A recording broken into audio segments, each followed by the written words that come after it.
અઠવાડિયામાં એકવાર તમે આ નાસ્તો ખાઓ, તમારું પાચન તંત્ર ઘોડા જેવું મજબૂત રહેશે. કઈ વસ્તુનો ઉપયોગ કર્યો છે, કેટલી વસ્તુની જરૂર પડશે, એનું મેઝરમેન્ટ શું છે અને કેવી રીતે આ નાસ્તો બનાવવાનો છે એની જોઈએ રેસીપી. મિત્રો, પાચન તંત્ર મજબૂત કરવો હોય ને તો એકલો ઘઉંનો લોટ ન ખાઓ. ઘઉંના લોટમાં મિક્સ કરી દો આ એક લોટ. તમારા શરીરનું પાચન તંત્ર ઘોડા જેવું મજબૂત રહેશે. પથરા જેવા ખોરાકને પચાવી દેશે અને સાથે સાથે તમે પણ રહેશો ફિટ એન્ડ ફાઇન. વધતા વજને કહી દેશો ટાટા બાય બાય. તો ચલો જોઈએ રેસીપીનો વિડીયો પસંદ હોય તો લાઇક શેર સબસ્ક્રાઇબ દિલથી કરજો. આજે આપણે જુવારના લોટની અને મેથીની પૂરી બનાવીશું. વરસતો વરસાદ હોય અને આપણને સૌ કોઈને કંઈક તીખું ને તળેલું ખાવાનું મન થતું હોય છે. તો અહીંયા મેં 1 વાટકો જુવારનો લોટ, તો સામે આપણે 2 વાટકી ઝીણી રોટલીનો લોટ લેવાનો છે. બંને લોટને સારી રીતે મિક્સ કરીશું આપણે. સૌથી પહેલાં એમાં આપણે એડ કરીશું તેલનું મોણ. અહીંયા તેલનું મોણ હું 1 ચમચી જેટલું એડ કરું છું. તેલનું મોણ એડ કર્યા પછી આપણે એમાં થોડા મસાલા એડ કરવાના છે. અહીંયા મેં 1 વાટકો મેથીને ઝીણી ઝીણી સમારીને લીધી છે. ખરેખર મેથીનો નાસ્તો ખાવાની બહુ મજા આવશે. અહીંયા આપણે નમક એડ કરીશું. નમક ઉમેર્યા પછી થોડું અમથું લાલ મરચું ઉમેરવાનું છે. લાલ મરચું એડ કર્યા પછી આપણે હળદર એડ કરવાની છે.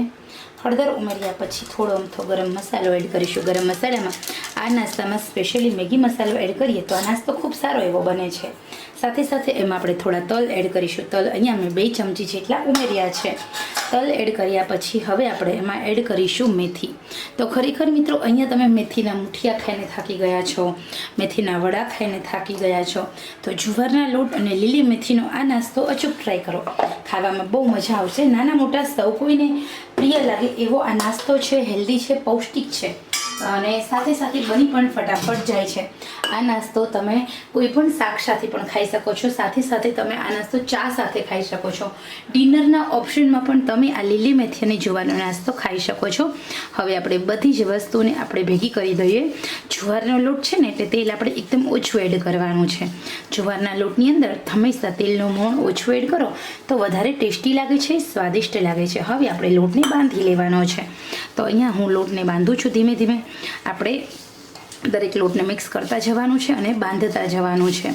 તો તમે જુવારના લોટના મુઠિયા બનાવી શકો છો. તમે જુવારનો લોટ, બાજરાનો લોટ, ચણાનો લોટ અને ઘઉંનો જાડો લોટ મિક્સ કરી એકદમ સરસ મજાના ટેસ્ટી વડા પણ બનાવી શકો છો. આપણે એ પણ બનાવીશું.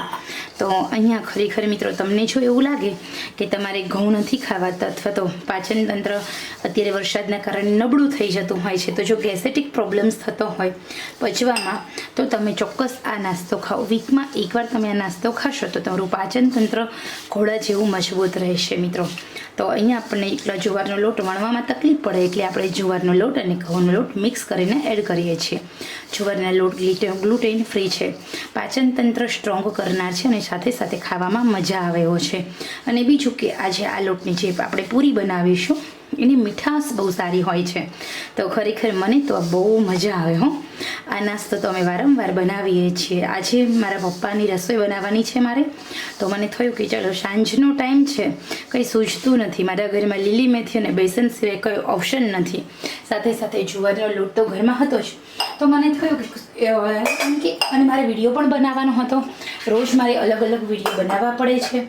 તો મને થયું કે બધાને માટે કંઈક સરસ મજાનું ઘરમાં રહેલી વસ્તુમાંથી, બહારથી વસ્તુ ન લાવવી પડે, તો એમાંથી એક સરસ મજાની એવી રેસીપી બનાવું કે જે મારે મહેનત પણ ઓછી પડે અને સાથે સાથે ખાવામાં મીઠાશ લાડી લાગે. તો મારા પપ્પા અત્યારે હાલ એકલા છે, તો કદાચ વધેલી હશે ને આ પૂરી, તો એ સવારે ચા સાથે નાસ્તામાં પણ ખાઈ લેશે. તો સવારે નાસ્તાનું પણ એમને ચિંતા નહીં. તો મને થયું કે ચલો બંને ઘર માટે ભેગું જ આપણે સરસ મજાનો જુવારનો લોટ અને મેથીનો ઉપયોગ કરીને બનાવી લઈએ પૂરી. તો સાંજે ચા સાથે જમવામાં પણ ચાલશે અને એ ઉપરાંત આ પૂરી છે એ સવારે ચા સાથે ખાવામાં પણ મજા આવશે. તો હવે અહીંયા આપણો જે લોટ બંધાઈ ગયો છે, આ જે લોટ હોય છે ને એ રોટલીના લોટ કરતાં સહેજ કઠણ અને પરોઠાના લોટ કરતાં થોડો ઢીલો એવું આપણે બાંધીશું. તો આપણો આ જે પૂરી છે એ સરસ મજાની બનશે. ઓકે, તો અહીંયા આપણે ટોપી લેવાનો છે. સારી રીતે લોટને ટૂંપી લેવાનો.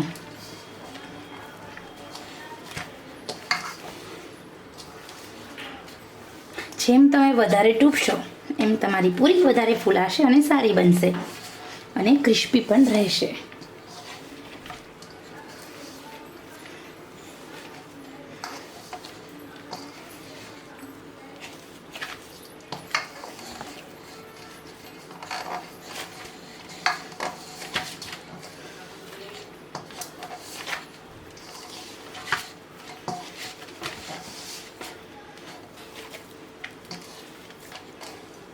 હવે અહીંયા મારો લોટ બંધાઈ ગયો છે.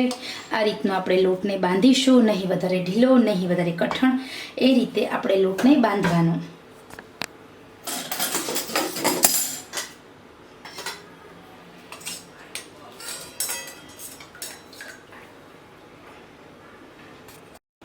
અને સાથે આપણે થોડું તેલ ઉમેરી અને હવે આપણે લોટને ટૂંપી લેવાનો છે.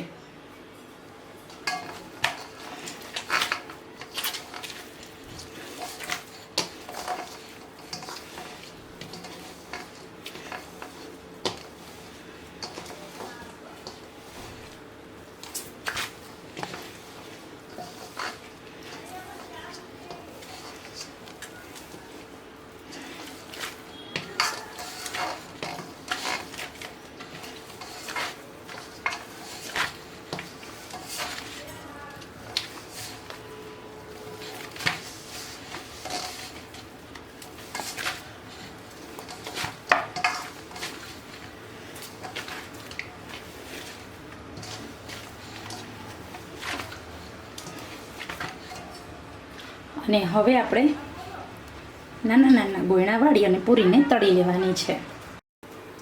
તો અહીંયા હવે આપણે પાટલી વેલણની મદદથી એકદમ સરસ મજાની પૂરીને વણી લેશું. તમે જો એકદમ ઇઝીલી આપણી પૂરી વણાઈ પણ જાય છે, બરાબર ને? તો હવે આપણે આવી રીતે બધી પૂરીને વણતા જશું અને તળતા જશું. તો ચલો, સૌથી પહેલાં હું 4 થી 5 પૂરી આવી રીતે વણી લઉં છું અને એ પછી હું પૂરી વણતી જઈશ અને તળતી જઈશ. અહીંયા ગેસ પર આપણું તેલ એકદમ સરસ ગરમ થઈ ગયું છે અને હવે આપણે આ તેલમાં પૂરીને તળી લઈએ. ફટાફટ પૂરી એકદમ સરસ તળાઈ જશે. તેલ અહીંયા આપણું એકદમ સરસ ગરમ થયેલું હોવું જોઈએ, તો આપણી પૂરી છે એ એકદમ ઝડપથી તળાઈ જશે. અહીંયા તમે જો એકદમ સરસ મજાની આપણી પૂરી તળાઈ રહી છે, ફૂલાઈ રહી છે અને આપણી પૂરીને ફટાફટ બનતા વાર પણ નથી લાગતી. તો અહીંયા તેલમાં જ્યાં પણ જગ્યા છે ત્યાં આપણે પૂરીને તળી લઈશું. તો ઘઉંના લોટની પૂરી તો તમે સૌ કોઈ ખાધી હશે, પરંતુ એકવાર તમે આવી રીતે જુવારના અને મેથીની પૂરી ખાશો ને તો તમે બધા જ નાસ્તાને ભૂલી જશો. એવું ટેસ્ટી આ નાસ્તો બનતો હોય છે, ખાવામાં મજા આવે છે. સાથે સાથે મિત્રો પાચન તંત્રને ઠીક કરી દે તમારું, એવો સરસ મજાનો જબરજસ્ત સોલિડ આ નાસ્તો છે. તો અહીંયા આપણે જોઈએ તો સરસ મજાની આપણી પૂરી તળાઈ રહી છે. આપણે એક બાજુથી પૂરી તળાય એટલે આપણે પૂરીને ફેરવી દેવાની છે. ગેસની આંચ મીડિયમ બિલકુલ નથી કરવાની, સ્લો ટુ મીડિયમ આંચે આપણે આ પૂરીને તળવાની છે. તો અહીંયા આપણે ગરમા ગરમ સરસ મજાની ટેસ્ટી એવી આપણી આ પૂરી તમે જોઈ શકો છો બનીને રેડી છે. આ જ રીતે આપણે દરેક પૂરીને બનાવી લઈશું. તો ખરેખર મિત્રો આ સરસ મજાનો એવો આ નાસ્તો તમે એકવાર ચોક્કસ બનાવજો. અત્યાર સુધીનો સૌથી બેસ્ટ આ નાસ્તો છે. એકવાર તમે આવી રીતે નાસ્તો બનાવશો પછી વારંવાર બનાવશો, નાના મોટા સૌ કોઈ ખાતા જશે, વાહ વાહ બોલતા જશે, એવો ટેસ્ટી આ નાસ્તો છે. તો ખરેખર મિત્રો આજની આ રેસીપી પસંદ આવે તો ચોક્કસ લાઈક શેર સબસ્ક્રાઈબ કરશો. અઠવાડિયામાં એકવાર તમે આ નાસ્તો ખાવ, તમારું પાચન તંત્ર ઘોડા જેવું મજબૂત રહેશે. કઈ વસ્તુનો ઉપયોગ કર્યો છે, કેટલી વસ્તુની જરૂર પડશે, એનું મેઝરમેન્ટ શું છે અને કેવી રીતે આ નાસ્તો બનાવવાનો છે એની જોઈએ રેસીપી. મિત્રો પાચન તંત્ર મજબૂત કરવો હોય ને તો એકલો ઘઉંનો લોટ ન ખાઓ, ઘઉંના લોટમાં મિક્સ કરી દો આ એક લોટ.